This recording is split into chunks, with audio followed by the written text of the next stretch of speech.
अस्सलाम वालेकुम। साक्षी खबर में आपका इस्तकबाल है। आज 23 जिलहज है। सुर्खियों से पहले सुनते हैं हदीस शरीफ।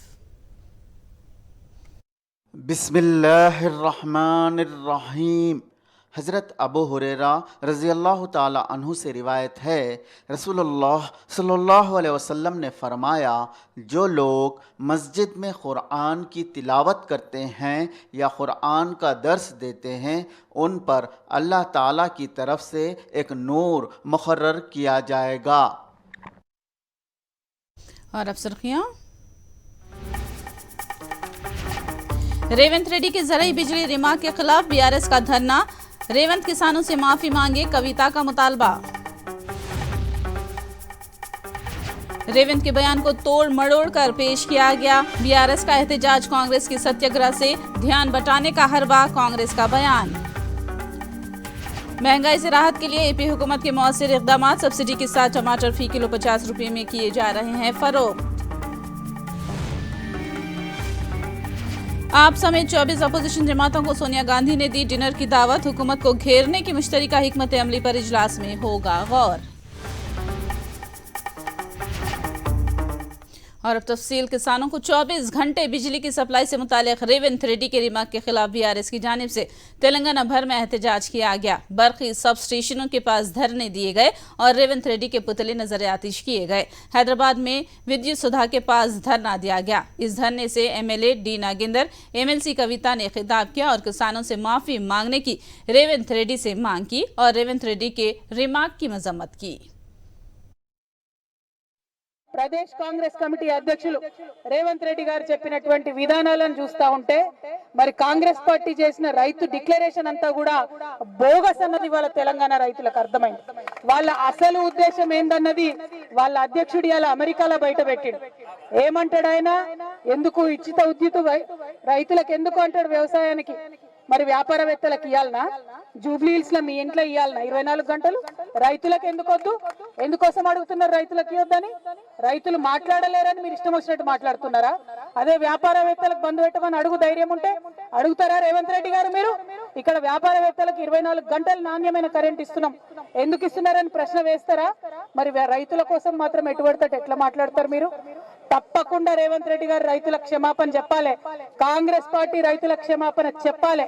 రైతుల కోసం నిరంతరం కష్టపడి ఒక పక్క భూ రికార్డులు ప్రక్షాళన చేసి, ఇంకొక పక్క విద్యుత్ ఉత్పత్తిని పెంచి, ఇంకొక పక్క ట్రాన్స్ఫర్మేషన్ సరిచేసి, సబ్ స్టేషన్లు కట్టి 1,00,000 కోట్ల పైచిలకు విద్యుత్ వ్యవస్థను మంచిగా చేయడానికి మనం వచ్చిన తర్వాత పెట్టుకున్నాం. తెలంగాణ రాష్ట్రం వచ్చినాక మంచిగా చేసుకున్నాం. రేవంత్ రెడ్డి గారు అయితే వ్యాఖ్య చేశారో 1 ఎకరం ఉన్నానికి 1 గంట, 2 ఎకరాల 2 గంటలు, 3 ఎకరాల 3 గంటలు అని చెప్పేది తీవ్రంగా పరిగణిస్తున్నాము. రైతు పక్షపాతి మా యొక్క పార్టీ, మా కేసీఆర్ గారు. రైతు వ్యతిరేక party Congress party. Congress party విధానాన్ని రేవంత్ రెడ్డి మనసులోని మాట బయట పెట్టాడు, మదిలోని మాట. కాబట్టి తప్పకుండా రైతులు, ఈ రాష్ట్రంలో ఉన్న ప్రజలు తప్పకుండా గుణపాఠం చెప్తారు. ఎందుకంటే 24 గంటలు కరెంట్ ఇవ్వాలని. రైతులు అప్పట్లో ఎప్పుడు కరెంట్ వస్తుందో తెలియక పాము కాట్లకు చనిపోయారు. కాబట్టి రైతు బంధు, రైతు బీమా పెట్టిన నాయకుడు మా కేసీఆర్ గారు. కాబట్టి తప్పకుండా కాంగ్రెస్ పార్టీ విధానాన్ని మేము తీవ్రంగా ఖండిస్తాం. रेवंत रेड्डी के बयान को बीआरएस कायदीन तोड़ मड़ोड़ कर पेश कर रहे हैं। साबिक एमपी पूनम प्रभाकर ने ये बात कही। उन्होंने वाज़ेह किया कि किसानों को मुफ्त बिजली से मुतालिक नहीं, बिजली खरीदारी में घोटाला करने की बात कही गई है। पूनम ने मुतालबा किया कि अगर केसीआर को किसानों से हमदर्दी है तो वो फौरी किसानों के कर्ज को माफ कर दें। టీఆర్ఎస్ పార్టీ గత 6 నెలల కింద విద్యుత్కు సంబంధించిన సబ్స్టేషన్ల ముందర రైతులు వచ్చి ధర్నాలు చేస్తున్నాడు. ఈ జ్ఞానం కనవలేదని అడుగుతా ఉన్నాం. జగదీశ్వర్ రెడ్డి సవాల్ చేసిండు, విద్యుత్ తీగలు పట్టుకునే ధైర్యం ఉందని మేము పట్టుకుంటాం, ఏడు అంటే ఆడ అని చెప్తున్నాం.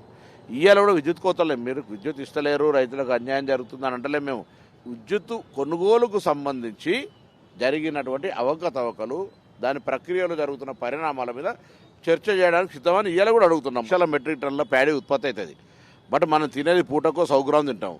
పూటకో 100 గ్రాము, దాని తర్వాత 3 పూటలకు 300 గ్రాములు, నెలకు ఇట్లా 9 కిలోలు, లేదా ప్రభుత్వం 6 కిలోలు ఇస్తుంది.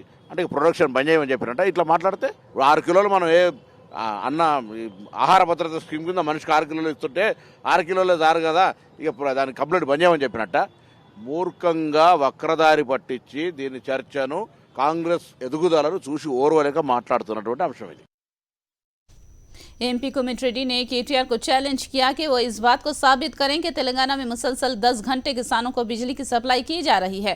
उन्होंने कहा कि रेवंत रेड्डी की मामूली सी बात को बतंगड़ बनाकर वावेला मचाया जा रहा है और गैर जरूरी तौर पर धरने और एहतजाजी प्रोग्राम्स मुनक्किद किए जा रहे हैं।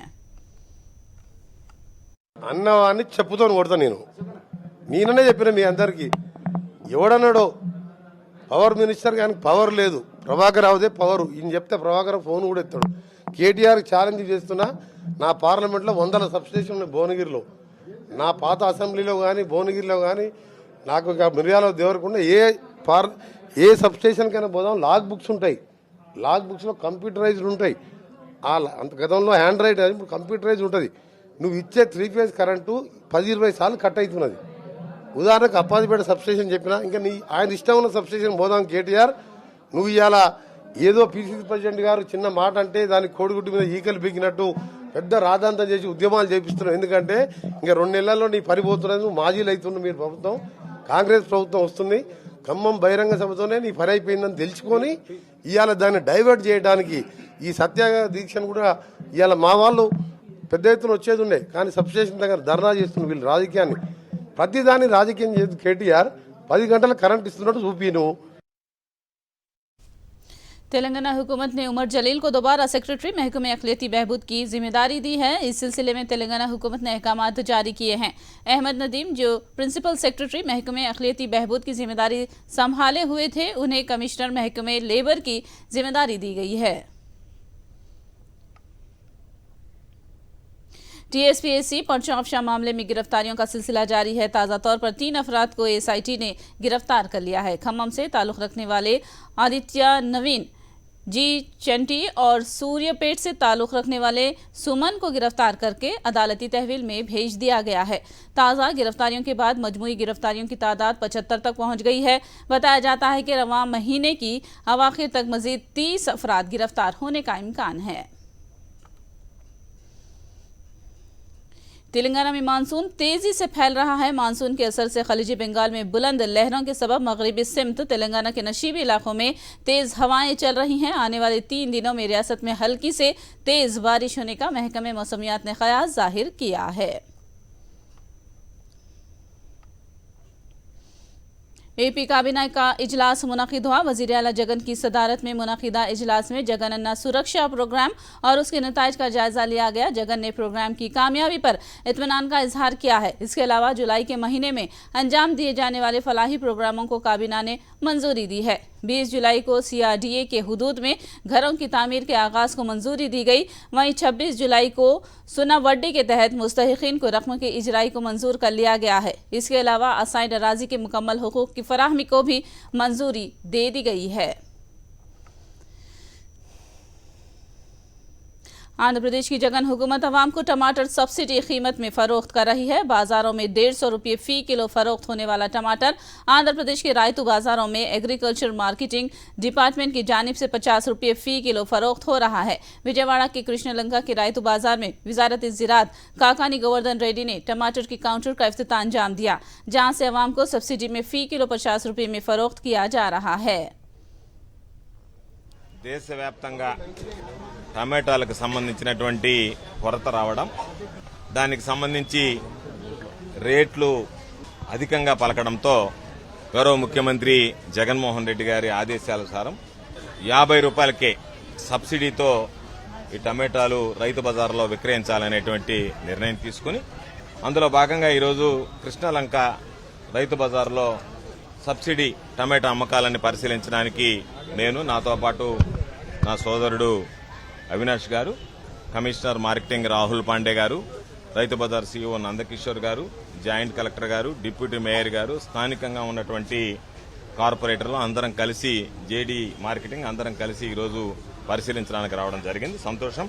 వినియోగదారులు దాదాపుగా 2-3 సార్లు ఇప్పటికే తీసుకెళ్లాము. మాకు సంతృప్తిని కలిగిస్తుంది అని చెప్పి చెప్పడం జరిగింది.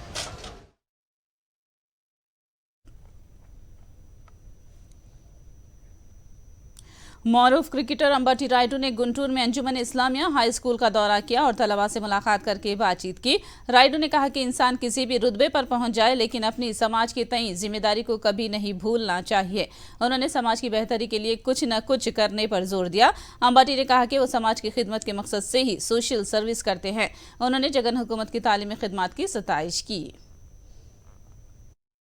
देखो, अभी मैं पहले भी बोल चुका हूँ कि ये सबकी जिम्मेदारी होनी चाहिए कि अपने को सोसाइटी में आके सोसाइटी को हेल्प करना चाहिए। और मेरे को ये बहुत ही अच्छा गोल्डन अपॉर्चुनिटी है कि मैं लोगों के पास जाऊँ और उनका जो तकलीफ है वो समझूँ, और जो भी है मेरे से जितना मैं कर सकता हूँ हर चीज़ में करूँगा। और पब्लिक सर्विस मतलब भगवान का सर्विस है, तो वो तो सबको करना चाहिए। अपन एज ए सोसाइटी जीते, एज एन इंडिविजुअल अपना सेल्फिश जो अचीवमेंट रहते हैं, बट उसके बावजूद अपने को अपना थोड़ा हिस्सा सोसाइटी के लिए करना पड़ता है।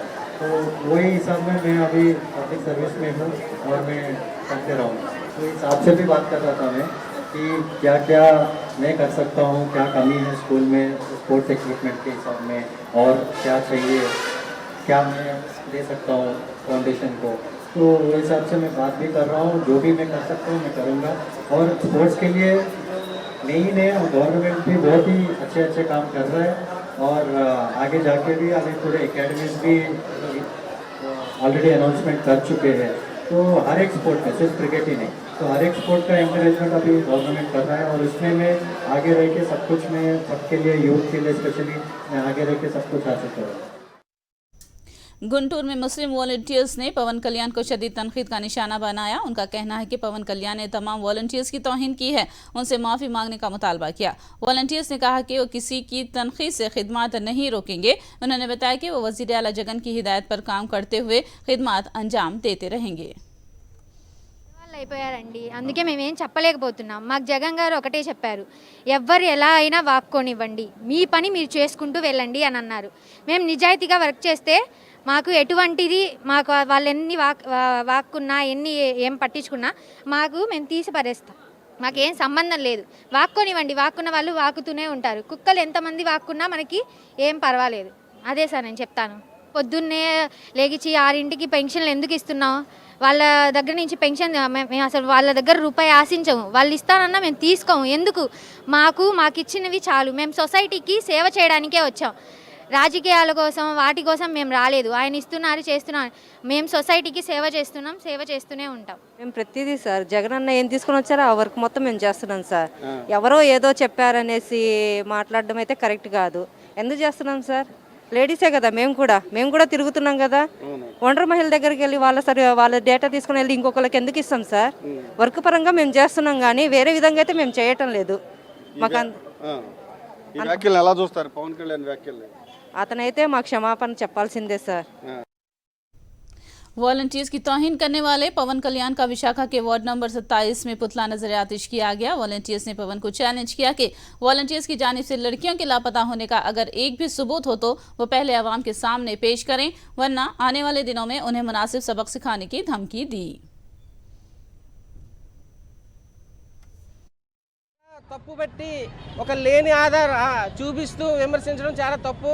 ఒక పార్టీకి అధినేతగా ఉన్న నువ్వు ఏ మాటి నీతి పాటిస్తున్నావు, ఏ మాటి నీతిగా ఉన్నావు, ఏ ఆధారం ఉందని ఈరోజు వాలంటీర్ని నువ్వు విమర్శిస్తున్నావు అన్నది మాకు ఆధారం కావాలి। అది ఆధారం చూపలేని పక్షంలో మరింత మేము యాక్షన్స్ తీసుకుంటాము। అలాగే ఈ యొక్క తప్పుడు సమాచారాన్ని ప్రజల్లోకి తీసుకొని వెళ్ళి ఏది సాధిద్దాం అనుకున్నామో మాకు అర్థం లేదు। ఈ వ్యవస్థ ఎంతో కష్టపడి ఎంతో ముందుకెళ్ళి ప్రతి మనిషిని కూడా కలిసి వాళ్ళకి కావాల్సిన అవసరాలని సచివాలయ వ్యవస్థ ద్వారా ఎంతో సాయం చేస్తుంటే ఆ వాలంటరీ వ్యవస్థని ఎంతో విమర్శించావు। ఒక అధినేతగా, పార్టీ అధినేతగా ఉండి కూడా నువ్వు ఈ యొక్క తప్పుడు దారిలోకి వెళ్ళి ఒక ప్యాకేజీ కోసం నీచంగా బిహేవ్ చేయడం అన్నది చాలా తప్పు। దీనికి మేము అందరం కూడా ఖండిస్తున్నాం।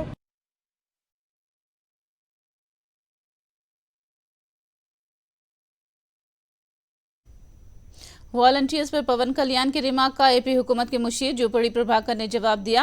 उन्होंने कहा कि वॉलंटियरी निज़ाम के जरिए जगन की मकबूलियत से पवन कल्याण बौखलाहट का शिकार हो गए हैं। अवाम की खिदमत करने वाले वॉलंटियर्स के बारे में पवन की जानिब से नाज़िबा रिमार्क्स करना ज़हनी दिवालियापन की निशानी है।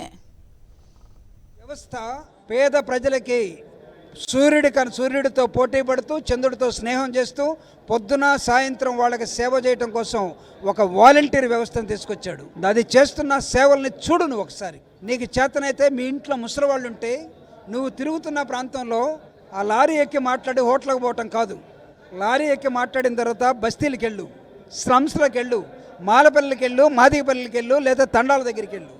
అక్కడ కనపడుతుంది జగన్మోహన్ రెడ్డి గారి ప్రభుత్వం. అక్కడ దర్శనమిస్తాడు దేవుడిలాగా, స్వామిలాగా ఒక వాలంటీర్ వ్యవస్థ అంత బాగా పనిచేస్తూ ఉంది. వాళ్ళ మనసు నొప్పితే, వాళ్ళు బాధపడితే, వాళ్ళ ఆత్మగౌరవం దెబ్బతింటే వాళ్ళు వాలంటీర్గా వచ్చారు సర్వీస్ చేయడం కోసం. వాళ్ళ సర్వీసెస్ మీద మీరు కామెంట్ చేస్తే వాళ్ళు ఊరుకోరు. కాబట్టి వాళ్ళు తిరగబడతారు. వాళ్ళు తిరగబడితే మీరు ప్రమాదంలో పడతారు. ఆ వారాహి కూడా వదిలేసిపోవాల్సి వస్తుంది. शऊर और समझ से आ रही पवन कल्याण बेलगाम जुबान दराजी करने पर रियासती वजीर बोसत सत्यनारायण ने शदीद बरहमी जाहिर की है। उन्होंने कहा कि पवन कल्याण एक सेलिब्रिटी शख्स हैं, वो सियासी कायद हरगिज नहीं है। बोसा ने कहा कि वॉलंटियर्स इसी गली मोहल्ले के शहरी हैं जहां की उन्हें जिम्मेदारी दी गई है। इनमें से कुछ रिश्तेदार और तमाम जान पहचान के ही लोग हैं। ये मैसेज समाधान ఇప్పుడు వాళ్ళు ఎక్కడో పైపూరు నుంచి వచ్చిన వాలంటీర్లు అయితే ఇదిగో యాక్టివ్ ఉన్నాయి. ఆ వీధిలో ఉన్న ఆ 100 కుటుంబాల్లో ఉన్న పిల్లలే అక్కడ ఉంటారు వాలంటీర్లు అంటే. అది ప్రిస్క్రైబ్ చేసింది ప్రభుత్వం. ఆ 100 కుటుంబాల్లో వచ్చి ఈ రకమైన ఏమైనా న్యాయం ఉందా మాట్లాడింది దానికి? అర్థం ఉందా చెప్పండి. అంటే రాజకీయాల కోసం ఎంతవరకైనా సరే మనం ఏదైనా మాట్లాడవచ్చు, ఎవరినైనా శంకించవచ్చు, ఎవరినైనా బాధించవచ్చు, నోటికి ఏదో వస్తుంది మాట్లాడవచ్చు అనేది మాత్రం తప్పు. వ్యవస్థలో ఒక బాధ్యతగా మాట్లాడాలి. నాకు తెలిసి ఇతని బాధ్యత ఉంది. ఎందుకంటే ఇతను రాజకీయ నాయకుడు కాదు కాబట్టి అతను రాజకీయ నాయకుడి కింద కూర్చొని అవసరం లేదు. అందుకే నేను సెలబ్రిటీ అంటాను. वज़ीर आला जगन की हुकूमत में जगन अन्ना सुरक्षा प्रोग्राम के जरिए मुस्तहिकीन के लिए फलाही स्कीमात के दरकार सर्टिफिकेट्स मुफ्त में दिए जा रहे हैं। इस्तिफादा कुनिंदगान ने बताया कि वॉलंटियर्स किसी इम्तियाज़ के बगैर हर ज़रूरतमंद के घर को पहुंचकर उनके मसाइल जान रहे हैं और उन्हें दरकार सर्टिफिकेट्स घर पर पहुंचा रहे हैं। इस्तिफादा कुनिंदगान का कहना है कि जगन अन्ना सुरक्षा प्रोग्राम के जरिए उन्हें तमाम दरकार सर्टिफिकेट्स घर बैठे मैसर हो रहे हैं और आज तक किसी हुकूमत ने इतनी सहूलत फराहम नहीं की। క్యాస్ట్ సర్టిఫికేట్ అప్లై చేసిన 2 డేస్లోనే నాకు వచ్చిందని మెసేజ్ వచ్చిందండి. ఫస్ట్ దాని ప్రాసెస్ అనేది కూడా మొత్తం మాకు ఆర్ఐ దగ్గర నుంచి అంటే నెక్స్ట్ విఆర్ఓ దగ్గర నుంచి తహసీల్దార్ దగ్గరికి ఇలా వెంటనే ప్రాసెస్ జరిగిందని మా మెసేజ్లు 1 by 1 వస్తూ వచ్చాయండి. మాకు మీరు పోయి సచివాలయంలో నేరుగా జగన్ సురక్షలో తీసుకోవచ్చని క్యాస్ట్ సర్టిఫికేట్ మాకు మెసేజ్ కూడా వచ్చిందండి. ఆ టైం వాలంటరీగా కరెక్ట్గా మాకు 9:30, 10 లోపల వచ్చి మీరు మీటింగ్లో పాల్గొని మీరు పెద్దల దగ్గర తీసుకోవచ్చు ఇది సర్టిఫికేట్ అని మాకు మెసేజ్ ఫార్వర్డ్ చేయడం వల్ల మేము వచ్చి తీసుకోగలిగినామండి. మేము ఇది కావాలంటే సర్టిఫికేట్ కానీ వారాలు నెలలు కూడా తిరగాల్సి వచ్చేది. ఒక్కొక్కసారి టైం అయిపోయి రిజెక్ట్ అయిపోయి మళ్ళీ కూడా అప్లై చేసుకోవాల్సి వచ్చేది. సురక్ష వల్ల మాకు 4 డేస్లో మాకు కావాల్సిన సర్టిఫికెట్లు మాకు చేతికి అందాయి. థ్యాంక్స్ సీఎం గారు. అంటే గత ప్రభుత్వంలో మేము ఈ సర్టిఫికేట్స్ తీసుకోవాలంటే చాలా ఇబ్బందులు పడేవాళ్ళమండి. ఎంఆర్ఓ ఆఫీస్ చుట్టూరు మేము తిరిగినా కూడా మేము మీ సేవలో అప్లై చేసా కూడా మాకు ఈ సర్టిఫికేట్స్ అనేవి ఇష్యూ చేయడం లేదండి. ఇప్పుడు జగనన్న కొత్తగా ఈ సచివాలయాలని సిబ్బందుల్ని ప్రవేశపెట్టి మాకు నిజంగా చెప్పాలంటే ఎంతో మేలుకరంగా చేశారని భావిస్తున్నాము. ఎందుకంటే మేము ఈ సచివాలయంలో క్యాస్ట్ కానీ ఇన్కమ్ కానీ కావచ్చండి అప్లై చేసిన వితిన్ 1 అవర్లోనే మాకు వాలంటీర్లు స్పందించి మాకు ఈ సర్టిఫికేట్స్ అనేటివి మా ఇంటి దగ్గరికే తెచ్చివ్వడం అనేది నిజంగా చాలా సంతోషకర విషయం అని చెప్పుకోవాలి. నిజంగా జగనన్నకి మేము ధన్యవాదాలు తెలియజేసుకుంటున్నాము.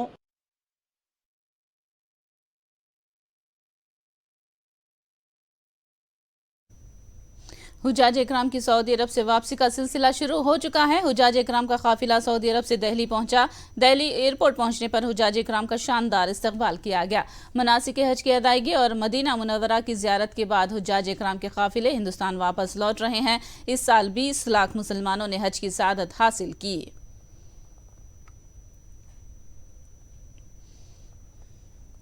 सोनिया गांधी ने अपोजिशन कायदीन को डिनर पर मदऊ किया है। बेंगलुरु में 18 जुलाई को होने वाली मीटिंग में सोनिया गांधी ने अपोजिशन कायदीन को डिनर पर मदऊ किया है। इस मीटिंग में राहुल गांधी भी शरीक होंगे। इस मीटिंग में आम आदमी पार्टी समेत 24 अपोजिशन पार्टी के कायदीन को मदऊ किया गया है। 2024 के आम लोकसभा इंतखाबात में अपोजिशन की हिकमत अमली तय करने के लिए इस मीटिंग का इनेकाद किया जा रहा है।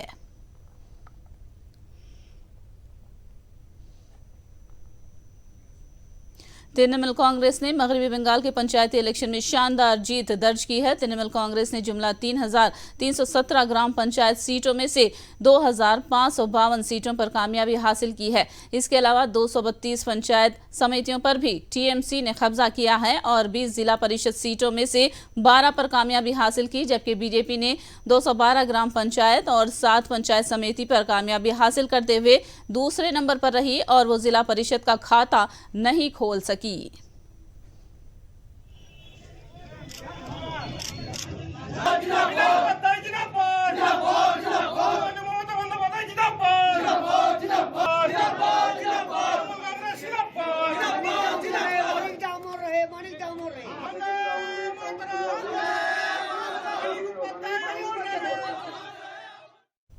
मुसलसल मोबाइल देखने की आदत और ऑनलाइन गेम्स खेलने से बच्चों का जहनी तवाज़ुन बिगड़ रहा है। इसकी एक मिसाल राजस्थान के अलवार में देखने को मिली है। अलवार में 15 साल लड़का मुसलसल 15 घंटे मोबाइल देखता था और अब ये लड़का अपना जहनी तवाज़ुन खो बैठा है और इसे राशि की बीमारी लाहक हो गई है। 15 घंटे मोबाइल गेम्स खेलने से इस लड़के की सेहत पर काफ़ी असर पड़ा है और उसका जहनी तवाज़ुन बिगड़ गया और उसका हाथ मुसलसल कांपने लगता है। मुतासिरा लड़के को एक रिहायशी स्कूल में शरीक करा दिया गया है। ये वाक़या उन बच्चों के लिए सबक है जो मुसलसल मोबाइल देख रहे हैं और ऑनलाइन गेम्स खेलते हुए अपनी ज़िंदगियों को दाव पर लगा रहे हैं। वालिदैन को चाहिए कि अपने बच्चों को ऐसी लानत से दूर रखें। अब आपको पता चला गंदा है, तो कितने घंटे खेलते थे?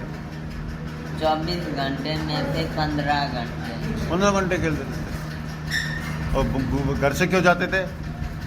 वो पता नहीं। घूमने? कहाँ जाते थे? रेवाड़ी, बांदी कुई।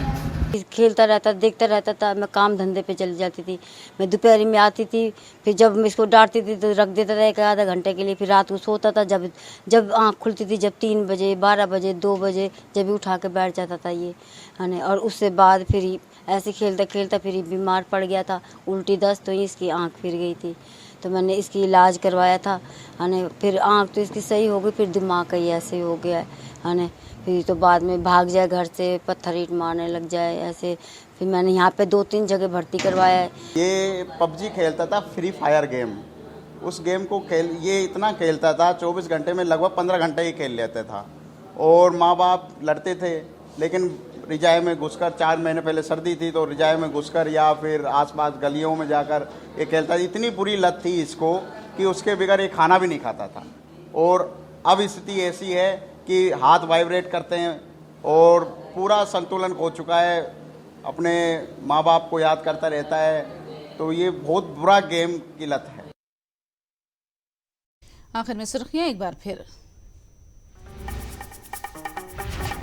रेवंत रेड्डी के जरिए बिजली रिमार्क के खिलाफ बीआरएस का धरना। रेवंत किसानों से माफी मांगे, कविता का मुतालबा। रेवंत के बयान को तोड़ मरोड़ कर पेश किया गया। बीआरएस का एहतजाज कांग्रेस की सत्याग्रह से ध्यान बटाने का हरबा, कांग्रेस का बयान। महंगाई से राहत के लिए एपी हुकूमत ने मौसर इक़दामात। सब्सिडी के साथ टमाटर फी किलो 50 रुपये में किए जा रहे हैं फरोख्त। आप समेत 24 अपोजिशन जमातों को सोनिया गांधी ने दी डिनर की दावत। हुकूमत को घेरने की मुश्तरका हिकमत अमली पर इजलास में होगा गौर। साक्षी खबर में फिलहाल इतना ही। साक्षी टीवी पर खबरों का सिलसिला जारी रहेगा।